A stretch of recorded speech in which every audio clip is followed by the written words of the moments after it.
So we'll start with a quick recap of what we have learned in the last session. क्योंकि 2-3 दिन का gap हुआ है तो अगला टॉपिक कनेक्ट करने के लिए पहले पिछला सब पता होना चाहिए.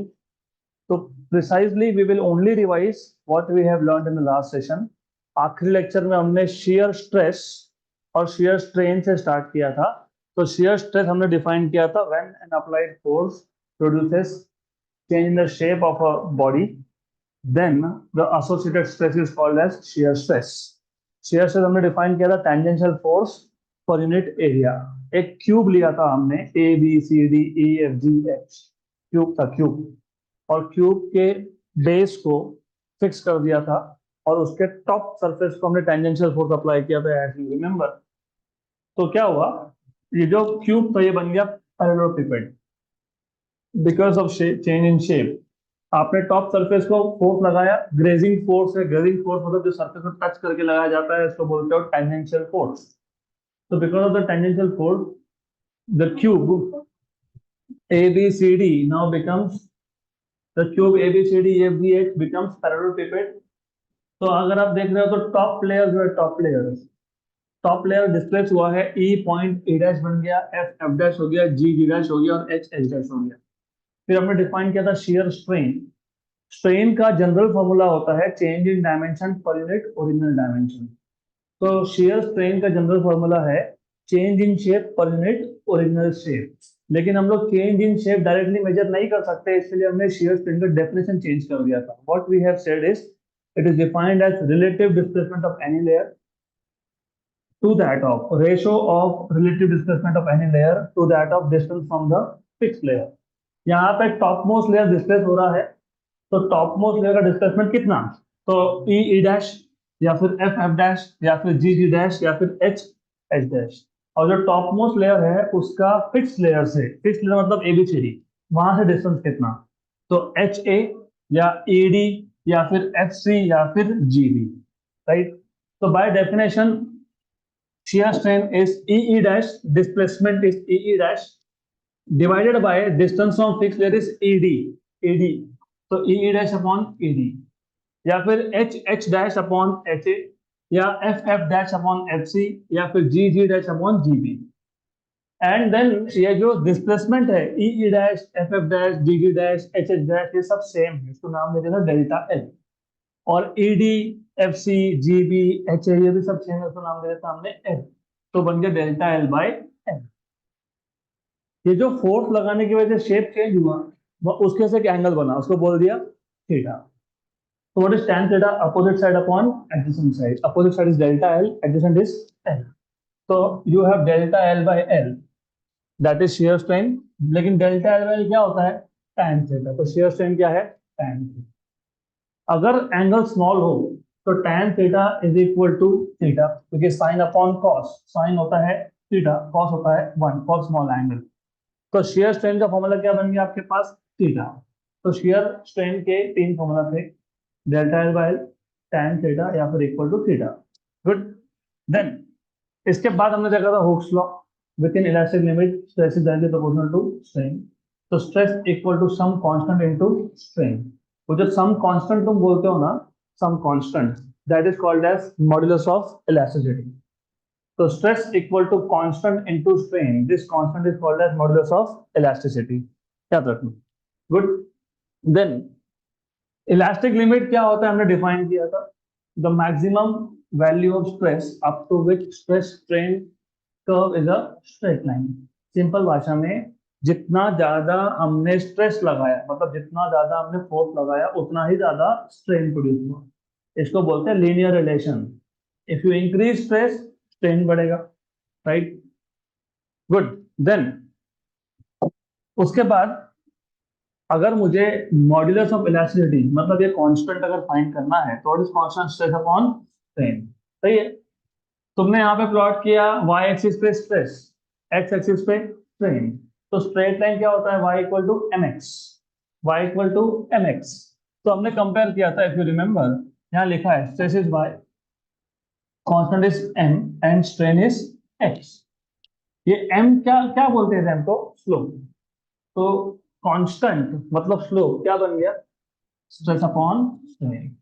तो अगर मैं आपको एक स्ट्रेस स्ट्रेन ग्राफ देता हूँ, स्ट्रेस स्ट्रेन ग्राफ देता हूँ, और अगर आपसे पूछा कि मॉड्यूलस ऑफ इलास्टिसिटी फाइंड करके, तो यहाँ से क्या करेंगे, क्या फाइंड करेंगे, स्लोप। तो what is modulus of elasticity? It is the slope of stress strain curve. Clear? यहाँ तक क्लियर? तो what is modulus of elasticity? It is a slope of stress strain curve. Or what is modulus of elasticity? It is a ratio of stress to that of strain. Stress to that of strain. लेकिन हमने stress कितने type के सीखे थे? तीन। कौन से तीन? Tensile, volume and shear. और स्ट्रेन कितने टाइप के थे? Tensile, volume and shear. यहाँ पे स्ट्रेस अपॉन स्ट्रेन, इसको तुम बोलते हो मॉड्यूलस ऑफ इलास्टिसिटी। अगर मैं tensile stress upon tensile strain लूं, उसको बोलेंगे हम लोग यंग्स मॉड्यूलस या फिर इलास्टिसिटी ऑफ लेंथ। अगर हमने volume stress upon volume strain कर दिया, उसको हम लोग बोलते हैं बल्क मॉड्यूलस या फिर इलास्टिसिटी ऑफ वॉल्यूम। करेक्ट? अगर हमने shear stress upon shear strain कर दिया, उसको हम लोग बोलते हैं मॉड्यूलस ऑफ रिजिडिटी या फिर इलास्टिसिटी ऑफ शेप। वो बाकी है हमारा। हमने लास्ट लेक्चर में दो मॉड्यूलस कवर किए थे। एक था Young's modulus. So Young's modulus is nothing but it is a ratio of tensile stress to that of tensile strain. और अगर आपको यंग्स मॉड्यूलस का फॉर्मूला चाहिए, तो याद रखना, मैंने बताया था आपको कि this is elasticity of length. जहां पे लेंथ की बात हो तो सिंपल सा एग्जांपल होता है, और आपको थ्योरी लिखते आना चाहिए। कुछ नहीं है, लेंथ बोला है तो वायर है, तो क्या करेंगे? Consider a wire of length n suspended from a rigid support. The free end of the wire is loaded with some force, some load. Load क्या था? mg था। और वायर का शेप क्या है? क्रॉस सेक्शन क्या है? सर्कुलर। तो उसका रेडियस है r, तो एरिया ऑफ क्रॉस सेक्शन क्या हो गया? पाई आर स्क्वायर। हमारे पास एक वायर है जिसका लेंथ है n, cross section is circular with radius r, तो एरिया हो गया पाई आर स्क्वायर। हमने उसके फ्री एंड के नीचे एक लोड लगा दिया, लोड इज mg। करेक्ट? तो टेंसाइल स्ट्रेस बन गया force upon area. What is force? mg। What is area? Pi are square. What is force? Wire के नीचे तुमने जो लोड लगाया है वो क्या बन जाएगा? फोर्स। लोड क्या होता है? वेट। वेट क्या होता है? mg। तो फोर्स क्या हो गया? mg। एरिया क्या होता है वायर का? Pi are square. तो व्हाट इज टेंसाइल स्ट्रेस?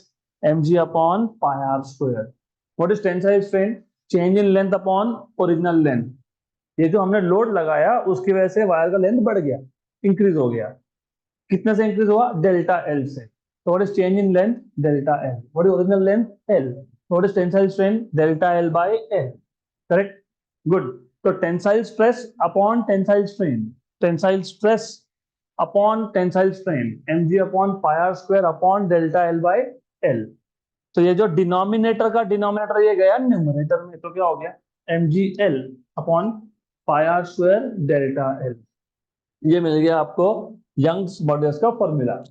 इसके बाद हमने देखा था बल्क मॉड्यूलस। ऑफ कोर्स ये अजम्पशन है अब कि आपको पता है SI unit of any modulus is equal to SI unit of pressure.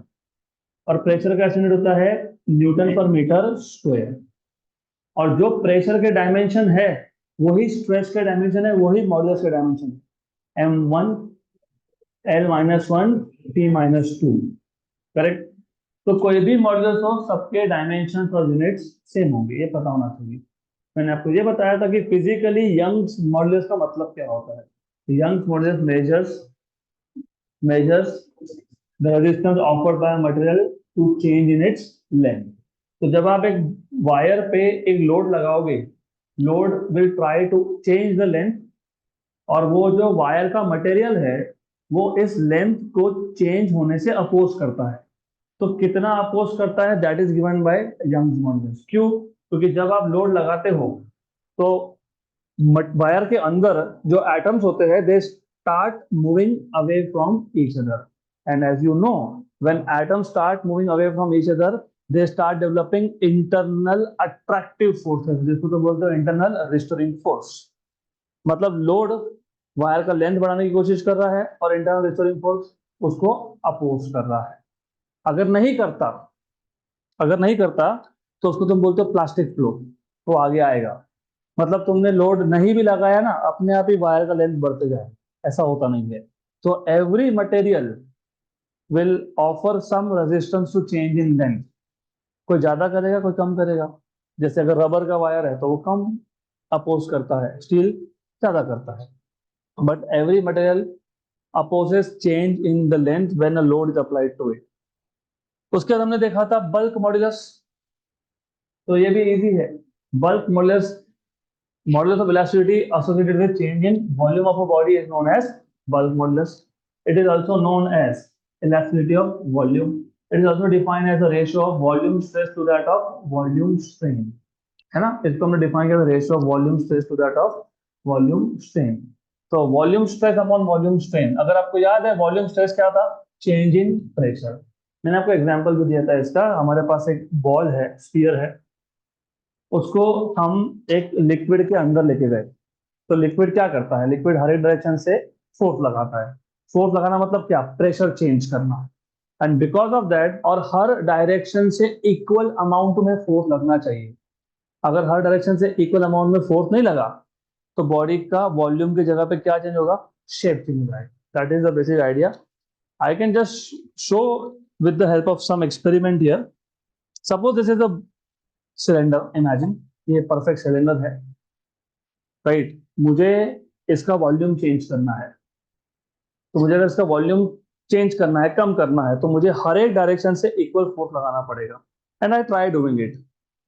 देखो मैंने फोर्स लगाया लेकिन हर डायरेक्शन से सेम नहीं लगा. लगा क्या, नहीं. तो वॉल्यूम तो चेंज हुआ ही, लेकिन साथ में क्या चेंज हो गया, शेप चेंज हो गया, राइट. तो जब हमको शेप मेंटेन रख के, मतलब शेप को चेंज नहीं होने देना है, सिर्फ वॉल्यूम चेंज करना है, जब ऐसा होता है ना, तो you have to apply equal amount of force from all direction. It is elastic in nature. It is going back to its original shape. देखा, बॉटल को प्रेस किया and I just released it. Now it is going back to its original shape again. और थोड़ा difficult हो रहा है उसके लिए क्योंकि इसके अंदर एयर है. The moment I open, it will definitely go back to its original shape. Okay. It went back to its original shape. तो पहले क्यों नहीं हो रहा था, because of air pressure. So anyways, coming back to bulk modulus. तो याद रखो, bulk modulus is volume stress upon volume strain. और वॉल्यूम स्ट्रेस क्या होता है, चेंज इन प्रेशर, सिर्फ DP, that's it, change in pressure. What is volume strain, change in volume upon original volume. What is change in volume, minus DV. Why minus DV, because volume in this case is decreasing. इन दोनों को divide कर दो, volume stress upon volume strain, तो मिल गया आपको bulk modulus minus V DP by DV. अगर मैं सिर्फ न्यूमेरिकली लिखूं, मतलब मैग्नीट्यूड वाइज, तो मैं नेगेटिव साइन हटा दूंगा, तो बन जाएगा V DP by D. Good. SI unit फिर वही newton per metre square. Again dimension of same, m1 n-1 t -2. सिर्फ इस स्पेसिफिक केस में, बल्क मॉड्यूलस के केस में, आप एक नया पैरामीटर भी डिफाइन करते हो, उसको बोलते हो compressibility. Reciprocal of bulk modulus, मतलब 1 upon bulk modulus called as compressibility. सिर्फ उसका रेसिप्रोकल है. तो compressibility is 1 upon bulk modulus. Bulk modulus था v dp बाई dv, तो ये बन जाएगा dv by vdp. Bulk modulus का ऐसा यूनिट था न्यूटन पर मीटर स्क्वायर, तो इसका होगा मीटर स्क्वायर पर न्यूटन, या फिर इसको पास्कल बोलते हो तुम. तो कंप्रेसिबिलिटी होगा पास्कल इनवर्स. बल्क मॉड्यूलस का डायमेंशन थे m1 l-1 t-2, तो वहां पे होगा m-1 l1 और t2. गुड. यहां तक हमने लास्ट सेशन में कंप्लीट किया था. Now it is time for us to go ahead with next type of कौन सा next type of modulus, कौन सा बाकी रह गया, modulus of rigidity. अभी नाम में ही है rigidity. rigidity का मतलब क्या होता है, अगर for example the substances which are rigid in nature, ये मेरे पास एक पेन है, मेटालिक पेन है ये, तो डेफिनेटली रिजिड है. रिजिड मतलब मैं इसके ऊपर फोर्स लगाऊं ना, शेप चेंज नहीं होगा. तो रिजिडिटी का मतलब क्या होता है, रिजिडिटी मतलब ऐसा material which is rigid even after you apply large amount of force, उसका शेप चेंज नहीं होगा. तो modulus of rigidity is the modulus which is associated with change in shape, है ना. तो हमने पहले भी ऐसा लिखा था, modulus of elasticity which is associated with change in length, वो कौन था, Young's modulus. Associated with change in volume, वो कौन था? Bulk modulus. तो अभी क्या है? Modulus of rigidity. तो ये modulus of rigidity will be the modulus of elasticity associated with change in shape. Modulus of rigidity extremely simple, इसको डिनोट करते हो तुम एटा से। ये एन नहीं है, ये एटा है। और ये याद रखना, एटा तुमको मैकेनिकल प्रॉपर्टीज ऑफ फ्लूइड में भी आने वाला है 12th में, चैप्टर नंबर 2। हम लोग अभी फिलहाल मैकेनिकल प्रॉपर्टीज ऑफ सॉलिड्स की बात कर रहे हैं। मैकेनिकल प्रॉपर्टीज ऑफ सॉलिड्स में होता है एटा का मतलब मॉडुलस ऑफ रिजिडिटी। और chapter number 2 of 12th mechanical properties of fluids, जिसको तुम फ्लूइड मैकेनिक्स भी बोलते हो, वहां पे एटा का मतलब होता है कोएफिशिएंट ऑफ विस्कोसिटी। क्या होता है वो? Coefficient of viscosity. तो सिर्फ ध्यान रखना कि तुम सॉलिड्स की बात कर रहे हो तो eta is modulus of rigidity, तुम फ्लूइड्स की बात कर रहे हो तो eta is coefficient of viscosity. Good. तो how do you define this? बहुत सिंपल है। The modulus of elasticity, the modulus of elasticity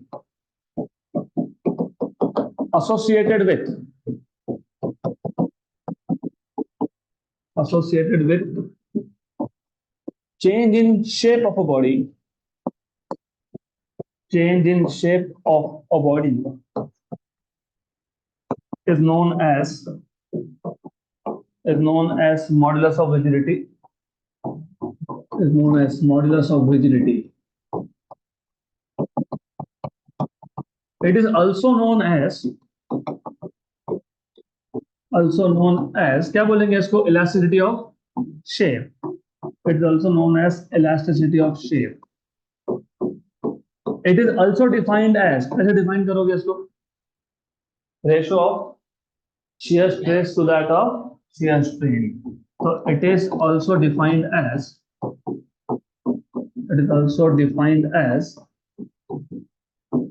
the ratio of shear stress to that of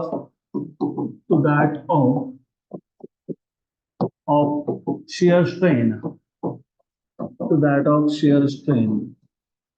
So therefore, modulus of rigidity मतलब eta is equal to shear stress upon shear strain. और shear stress तुमको याद होगा तो tangential force per unit area था, और shear strain तुमको याद होगा तो वो था थीटा। राइट, बन गया फॉर्मूला, डन। तो eta is equal to f suffix t upon a theta, done. इतना ही फॉर्मूला है। हाँ, for this particular topic modulus of rigidity के लिए मैंने डायग्राम दिया नहीं है बुक में। क्यों नहीं दिया है? क्योंकि जो शेयर स्ट्रेस में शेयर स्ट्रेन में ड्रॉ किया है वही डायग्राम है, सेम वही क्यूब है, सब कुछ वही है। तो हमने ऐसा फिगर लिख के छोड़ दिया है, तो वो डायग्राम आपको शेयर स्ट्रेस और शेयर स्ट्रेन के टॉपिक से उठाना है। तो it's the same thing. Okay, good. तो अब फिर वापस वही बात, what is SI unit of this? What is SI unit? Same same क्या? न्यूटन पर मीटर स्क्वायर या फिर पास्कल। कोई भी मॉडुलस हो, चाहे वो मॉडुलस ऑफ मतलब चाहे वो इलास्टिसिटी ऑफ लेंथ हो, इलास्टिसिटी ऑफ शेप हो, इलास्टिसिटी ऑफ वॉल्यूम हो, सबका एसआई यूनिट क्या आएगा? स्ट्रेस का एसआई यूनिट। स्ट्रेस का एसआई यूनिट क्या आएगा? प्रेशर का एसआई यूनिट। वो क्या होता है? न्यूटन पर मीटर स्क्वायर या फिर पास्कल। और डायमेंशनली क्या आएगा? ये m1 l -1 t माइनस, जैसे Young's modulus measures the opposition offered by a material to change in its length. Bulk modulus measures the resistance offered by a material to change in its volume. What will modulus of rigidity measure? The resistance offered by a material to change in the shape. Clear यहाँ तक? तो ये तीन modulus थे। तो just for a very quick recap, सिर्फ देखना है कि कितना याद है तुमको। How much do you remember? So let's go blank and start from scratch. Elasticity, the property of a material by virtue of which a body regains its original dimensions after removal of external deforming force. Elasticity को समझने के लिए हमने दो basic definition लिए थे, stress and strain. What was stress? Internal restoring force per unit cross sectional area, या फिर external deforming force per unit cross sectional area, मतलब फोर्स अपॉन एरिया। यूनिट था न्यूटन पर मीटर स्क्वायर या फिर pascal. Dimension थे m1, l-1, t-2।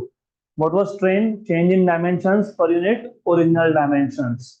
Stress के तीन type, कौन से तीन type?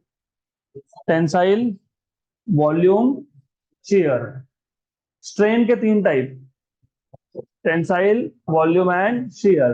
Tensile stress upon tensile strain, Young's modulus, elasticity of length. Correct, बराबर। Formula mgl upon pi are square delta L. Very good. Volume stress upon volume strain, bulk modulus या फिर elasticity of volume. Formula dp upon dv by v, मतलब v dp by dv, v dp by dv, v dp by dv। Compressibility dv by v dp, reciprocal of bulk modulus. Very good, good. तीसरा, shear stress upon shear strain, क्या बोलते हैं इसको? Modulus of rigidity या फिर elasticity of shape, right. Eta formula क्या आएगा? Ft upon A theta, where Ft is tangential force, A is area of each face of the cube, and theta is the angle made by the layer, topmost layer, from the fixed layer. ऐसे था ना, तुमने जब tangential force लगाया तो layer shift हुए, right. तो जो लेयर शिफ्ट हुआ, मतलब जितना टॉप लेयर का डिस्प्लेसमेंट हुआ, उसने जो एंगल सबटेंड किया कहाँ पे? फिक्स लेयर पे, that is called as theta. Good. अगर यहां तक क्लियर है तो you will be able to solve questions. So let us begin with example 6.1. Example 6.1. A brass wire of length 4.5 meter with cross-sectional area of 3 into 10 raised to minus 5 meter square, and a copper wire of length 5 meter with cross-sectional area 4 into 10 raised to minus 5 meter square are stretched by the same load. Important है, are stretched by the same load. बताता हूँ क्यों क्यों important है। The same elongation is produced. Same elongation is produced in both the wires. Find the ratio of Young's modulus of brass and copper. सबसे पहले identify कर लो कि तुमको पैरामीटर में गिवन क्या क्या है। आपको गिवन पैरामीटर में लेंथ ऑफ ब्रास वायर है, area of cross section of brass wire है, लेंथ ऑफ कॉपर वायर है और area of cross section of copper wire है, इतना दिया हुआ है। और एक चीज आगे से और एक सीख लो, वैल्यूज तो हम लोग लिख लेंगे, यहाँ पे कोई प्रॉब्लम नहीं है। Just also start noting down water constants. दोनों वायर पे हमने लोड सेम लगाया। क्या सेम लगाया? लोड। लोड सेम मतलब पता है क्या सेम होता है? फोर्स। तो फोर्स क्या है? कांस्टेंट है, राइट। और दोनों में इलोंगेशन सेम प्रोड्यूस हुआ। What is the meaning of elongation? Change in length, delta L. तो डेल्टा एल भी कांस्टेंट है, तो ये दोनों है constant. Delta L is constant. और आपको फाइंड करने के लिए क्या बोला है? यंग्स मॉडल्स का ratio brass wire to that of copper wire, okay, to that of copper wire. Then which formula will you be using? Young's modulus equal to stress upon strain. Stress क्या था? Force upon area. Force mg होता है पता है मुझे, लेकिन मैं जानबूझ के ऐसा लिख रहा हूँ। अपॉन क्या आता है? डेल्टा एल बाय एल, ऐसे होता है ना। Tensile stress upon tensile strain. तो क्या बन गया ये? F L upon A delta L, F L upon A delta L. L denominator का डिनोमिनेटर का ऊपर गया। क्या क्या कांस्टेंट बोला है आपको? एफ और डेल्टा एल। एफ और डेल्टा एल कांस्टेंट है, मतलब Young's modulus y is proportional to L by A. अब इसकी वैल्यू पता है आपको? What are the values given to you? What is length of brass wire? 4.5. That of copper wire is 5. What is area of cross section of brass wire? 3 into 10 raised to minus 5 metre square, and that of copper wire is कितना था? 4 into 10 raised to minus 5 metre square. हो गया। आपको पूछा था ratio, ratio पूछा था आपको। तो लुक, यंग्स मॉड्यूलस का रेशो पूछा है, यंग्स मॉड्यूलस का रेशो पूछा है, किसको प्रोपोर्शनल है ये? Length upon area. तो आप अगर यहाँ ब्रास लिख रहे हो तो न्यूमरेटर में किसका लेंथ होगा? ब्रास का। और डिनोमिनेटर में एरिया किसका होगा? ब्रास का। वाई बी, और अगर यहाँ पे वाई कॉपर लिख रहे हो, Young's modulus proportional to length, तो length of copper and inversely तो यहाँ पे एरिया ऑफ कॉपर। हो गया, गुड। अब इसे वैल्यू सब्स्टिट्यूट कर लो। लेंथ ऑफ ब्रास वायर कितना था? 4.5, और ये कितना था? 5। What is area of copper wire? Area of copper wire 4 into 10 raised to minus 5. That of brass wire is 3 into 10 raised to minus 5. Okay, 10 raised to minus 5 cancel. Then of course table पता होगा, होगा 1.5 to जा और एक 3 चलता है बराबर। 3 into 4 is 12, 12/5, या तो 12/5 लिख सकते हो या तो 2.4 लिख सकते हो, क्योंकि दिस इज 24/10, मतलब कितना? 2 पॉइंट, अच्छा ये 2 भी है क्या? ओ, वो छूट गया मुझसे, कोई बात नहीं। This 2 is also sitting here, तो ये आ जाएगा 1 हो जाएगा 2, 6/5 बराबर। थोड़े 6/5 1 पॉइंट खत्म।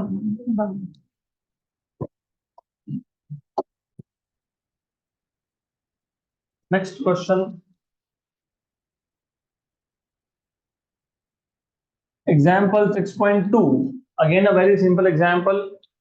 A wire of length 20 metre, मतलब original length of wire 20 metre बताया है आपको। Area of cross section is 1.25 × 10⁻⁴ metre square, is subjected to a load of 2.5 kilogram. Kilogram, kgwt लिखना चाहिए था उन्होंने, they should have written kgwt। तो load कितना है? 2.5 किलोग्राम वेट है, और फिर बताया कि 1 किलोग्राम वेट मतलब कितना? 1 किलोग्राम वेट मतलब कितना? 9.8 न्यूटन। तो 2.5 किलोग्राम वेट मतलब कितना होगा? 2.5 इंटू 9.8, मतलब 9.8 प्लस 9.8, 19.6 प्लस 4.9, 19.6 प्लस 4.9, पहले 0.9 ऐड कर लो, 20.5, 24.5। Okay, so this is what they're trying to tell you, ठीक है। elongation produced in the wire is 1 into 10⁻⁴ metre. Calculate Young's modulus of the material, बहुत ही सिंपल क्वेश्चन है। वापस से extremely simple question, what is given to you? क्या क्या दिया हुआ है आपको? लेंथ ऑफ द वायर कितना है? Length of the wire 20 metre. Area of cross section कितना दिया हुआ है? 1.25 इंटू 10⁻⁴ मीटर स्क्वायर। ओके, और लोड, लोड मतलब mg, मतलब फोर्स कितना दिया है? फोर्स 2.5 इंटू 9.8, मैंने आपको अभी बताया कितना होता है? 24.5। फिर भी एक बार वेरीफाई कर लेते हैं just to be sure, of course. तो है तो वही वैसे। कैलकुलेटर वही आएगा ना? वही आएगा कि नहीं? अरे 9.8 इंटू 2.5, 24.5, 24.5 क्या? न्यूटन। ठीक, और क्या दिया हुआ है? एलोंगेशन दिया हुआ है। एलोंगेशन मतलब डेल्टा एल या स्मॉल एल, जिससे भी डिनोट करो, तो you can denote it by small L और डेल्टा एल। वो कितना है? 10⁻⁴ मीटर। और तुमको फाइंड करने के लिए क्या बोला हुआ है? Young's modulus. फॉर्मूला कौन सा अभी अप्लाई किया था? वही। तो what is the formula for Young's modulus? What is the formula? y equal to force into L upon A into delta L. हो गया। फोर्स की वैल्यू कितनी आई? 24.5। लेंथ कितना था? लेंथ 20। एरिया कितना दिया हुआ है? 1.25 इंटू 10⁻⁴। डेल्टा एल कितना दिया हुआ है? Delta L 10⁻⁴। सही है, करेक्ट है, बराबर है ना? What is 1.25 into 8? 1.25 into 8, 10। So what is 1.25 into 16? 20। 1 जा and 16 जा। हो गया। What is 16 2 जा? 32। What is 16 20 जा? 320 into 10⁻⁸ ऊपर आके कितना हो गया? प्लस ए। तो 3.2 इंटू 10⁻² क्या लिखूंगा मैं, 10 न्यूटन पर मीटर स्क्वायर। और मैंने आपको पहले भी बताया था, यंग्स मॉडुलस की वैल्यू कभी भी याद रखना, मोस्टली ये आती है 10⁻10 और 10⁻11 के आसपास। तो बराबर है, क्या दिया answer, what answer is given, 24 pound, right, ठीक है, ये होगा, इसके आसपास होगा। सॉल्व एग्जाम्पल है। चलो कैलकुलेशन गलत है ना, तो एक काम और कर सकते हो, और वो ज्यादा अच्छा है, मतलब कैलकुलेशन गलती नहीं होगी वैसा काम है वो।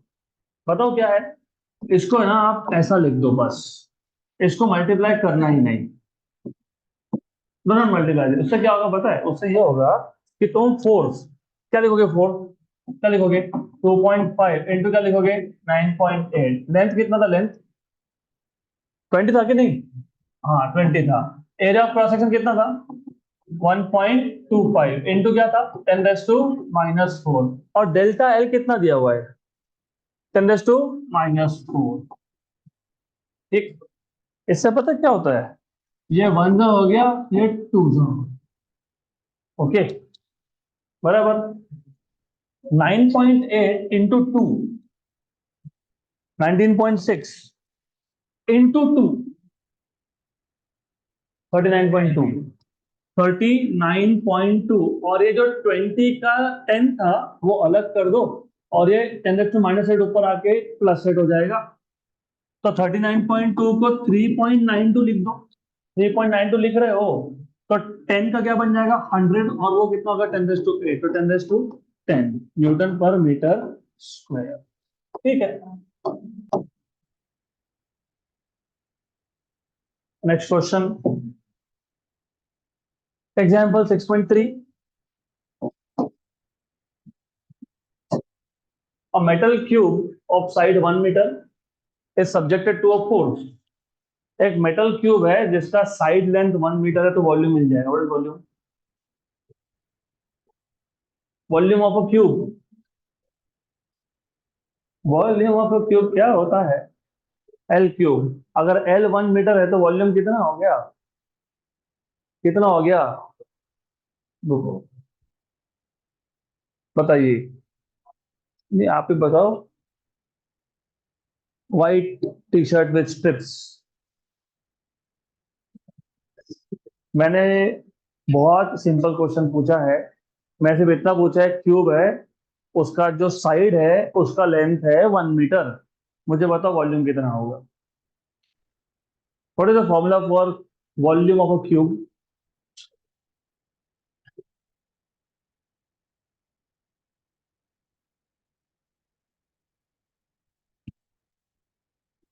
When smart people don't work hard, then hard working people win।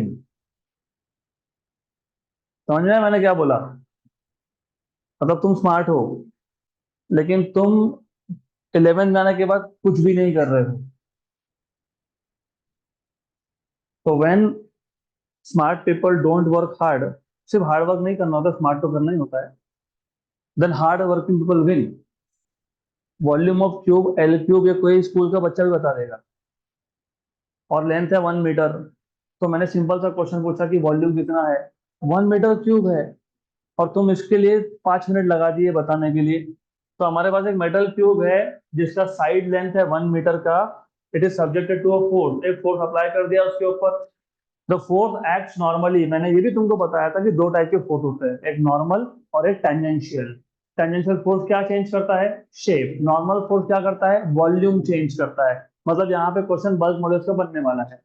The force acts normally on the whole surface of the cube and its volume changes by, आ गया, volume changes by 1.5 × 10⁻⁵ meter cube। The bulk modulus of metal is, मतलब k value दिया हुआ है, bulk modulus मतलब k या फिर बीटा, 6.6 × 10⁻10 newton per metre square. Calculate the change in pressure, आपको प्रेशर में कितना चेंज हुआ ये फाइंड करने के लिए बोला है। तो extremely extremely simple question, what is given to you, length is 1 meter, तो volume is L cube, मतलब 1 meter cube। देन एक फोर्स है जो नॉर्मली एक्ट किया पूरे सरफेस पे, उसने वॉल्यूम चेंज कर दिया, वॉल्यूम चेंज कर दिया मतलब dV, कितने चेंज किया? 1.5 into 10⁻⁻⁵ metre cube. Bulk modulus मतलब के या बीटा जिससे भी डिनोट करो तो वो कितना है? 6.6 इंटू 10⁻10 पास्कल मतलब newton per metre square. Calculate the change in pressure. You are supposed to find out what is the value of dP, change in pressure. Of course, obviously, you know what is the formula for bulk modulus. So, what is the formula for bulk modulus? K equal to V dP upon dV.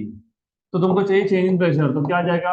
dV by V into के, dV by V into के, right? बन गया।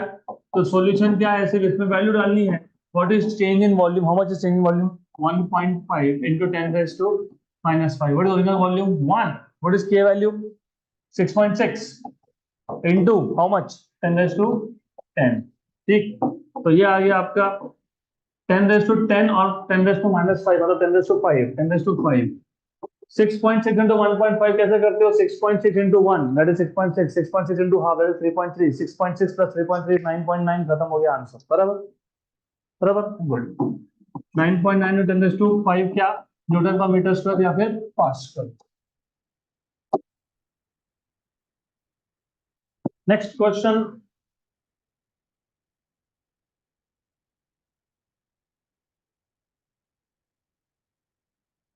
quick. Example number 6.4. Calculate the modulus of rigidity of a metal if a metal cube of side 40 centimeter is subjected to a shearing force, मतलब tangential force of 2000 Newton. The upper surface is displaced to 0.5 centimeter.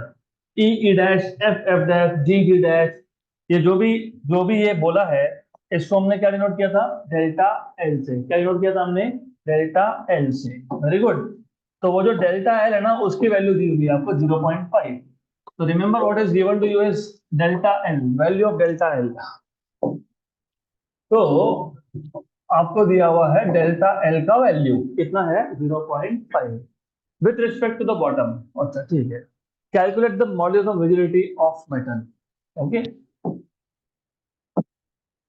तो you are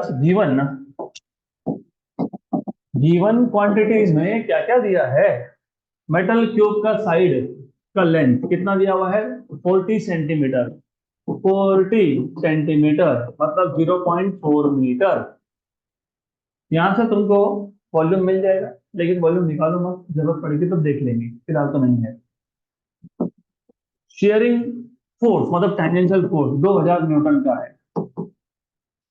उसके बाद जो upper surface distance हुआ जिसको हमने delta L बोल के रखा था, डेल्टा एल वो कितना है? 0.5 सेंटीमीटर है। गुड, मतलब 5 इंटू 10⁻³ मीटर। 0.5 इंटू 10⁻² मतलब 5 इंटू 10⁻3। क्या फाइंड करना है तुमको? क्या फाइंड करना है? क्या फाइंड करना है? What you are suppose to find out? What? Theta. तो अभी जिससे मैं पूछूंगा वो मुझे बताएगा कि ईटा का फॉर्मूला क्या था। बताओ, लास्ट बेंच, ब्लू और black T shirt, I don't know which colour you are wearing. बताओ, व्हाट इज ईटा का फॉर्मूला? इधर, here, somewhat pink color, or I would say light color better. What is the formula for eta? What is eta? Ft upon a theta, a theta या फिर tan theta। लेकिन tan theta पता है क्या था? Delta L by L. ऐसा था क्या? ऐसा था ना? ऐसा पक्का पक्का, ओके, वेरी गुड, सही है। लेकिन ये एल कहां से लाओगे? ये एल दिया हुआ है, सिर्फ इसको मैं स्मॉल एल लिखा ना, इसको कैपिटल एल कर देते हैं। अब इसको और सिंप्लीफाई कर सकते हो। क्यूब का क्यूब, क्यूब का हर एक फेस क्या होता है? क्यूब का हर एक फेस क्या होता है? स्क्वायर। स्क्वायर का एरिया क्या होता है? साइड स्क्वायर मतलब एल स्क्वायर। तो तुम यहाँ पे ऐसा लिख सकते हो ना, F T L upon L square delta L. इससे क्या होगा, एक एल और एक एल हो जाएगा कैंसिल, हो गया कैंसिल। Okay, good good. तो सॉल्यूशन में अभी सिर्फ करना है calculation. F T, what is the value of F T? 2000, मतलब 2 into 1000 बेसिकली, चलो 2000। व्हाट इज लेंथ, कितना दिया लेंथ? 0.4। और डेल्टा एल कितना दिया तुमको? 5 into 10⁻³ what is 5 into 0.4? What is 5 for the 20? What is 5 into 0.4? 2। 2 ऊपर 2000, नीचे 2, मतलब कितना? 1000। 1000 मतलब कितना? 10⁻³ और ये ऊपर जाएगा तो और 10⁻³ मतलब 10⁻6 न्यूटन पर मीटर स्क्वायर या फिर पास्कल। और यही आंसर होना चाहिए, है क्या? यही आंसर है। गुड।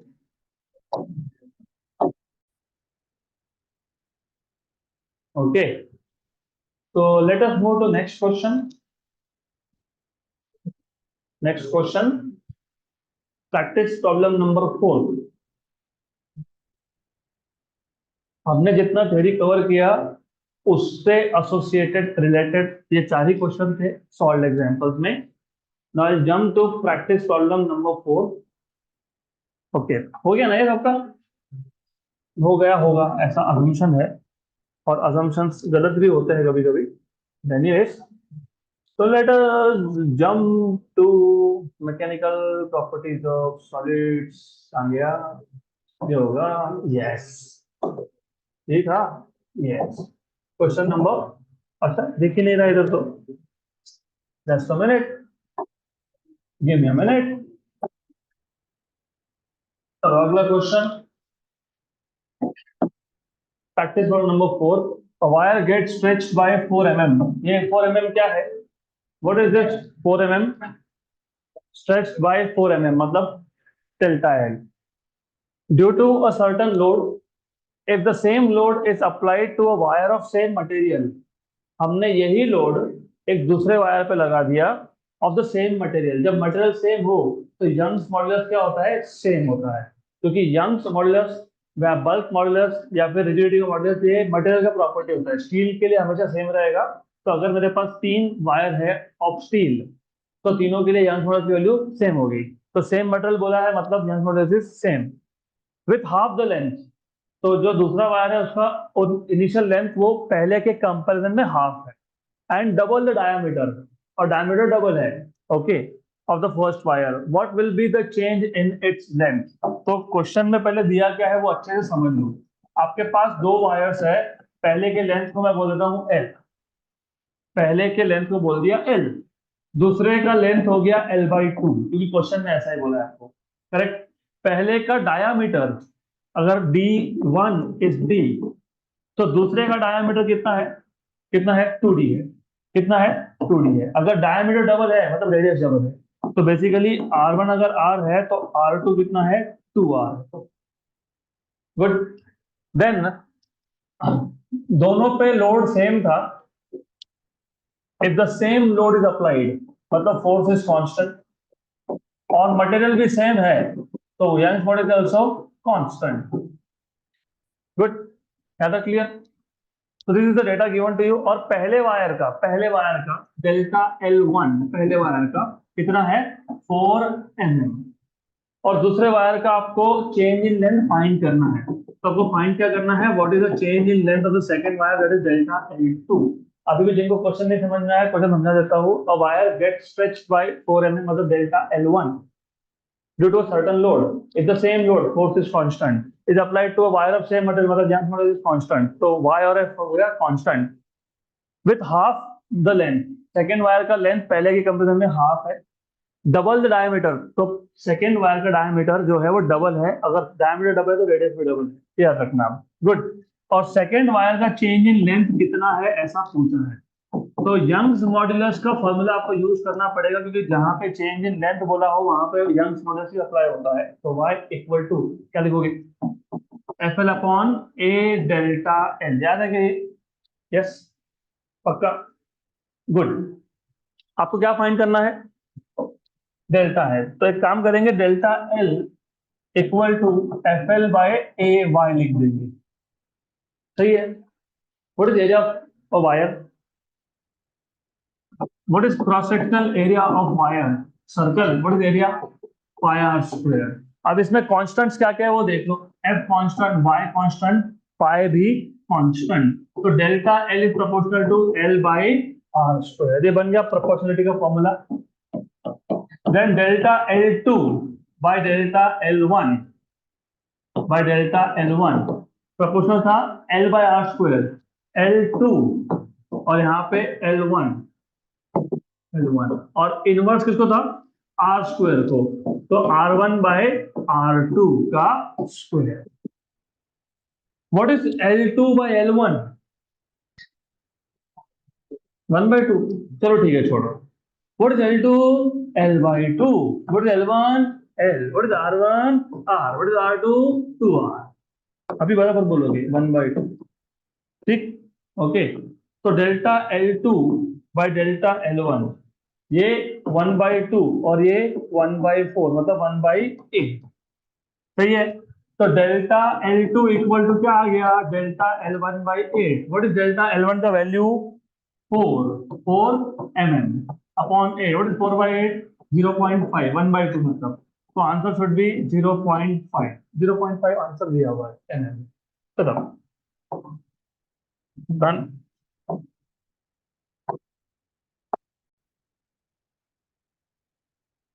Next question.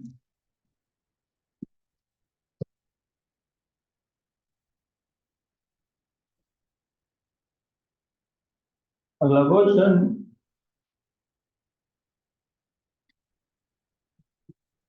चलो अगला क्वेश्चन, क्वेश्चन नंबर 6। फिफ्थ का थ्योरी हुआ नहीं हमारा, तो जब होगा तब। अभी question number 6। A solid metal sphere of volume 0.31 metre cube. एक सॉलिड मेटल स्फीयर है, उसका टोटल वॉल्यूम है 0.31 metre cube. Is dropped in an ocean where water pressure is 2 × 10⁷ newton per metre square.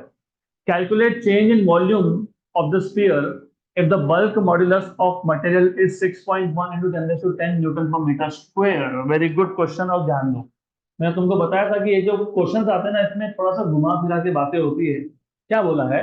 हमारे पास एक सॉलिड मेटल स्फीयर है। जो जो given parameter है यहीं पे नोट डाउन कर लेता हूं मैं। क्या तुमको क्या क्या दिया है? इनिशियल वॉल्यूम दिया है 0.31 metre cube.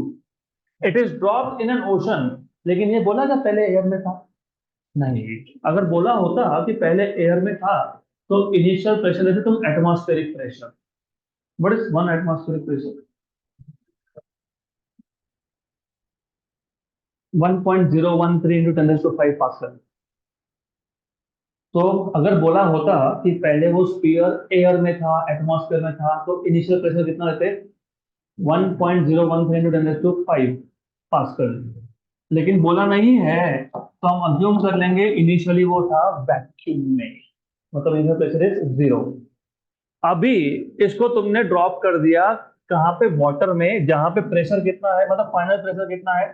2 × 10⁷ newton per metre square. तो what is DP? What is change in pressure? Final minus initial, मतलब फाइनल, क्योंकि इनिशियल तो 0 है। तो 2 × 10⁷ न्यूटन पर मीटर स्क्वायर।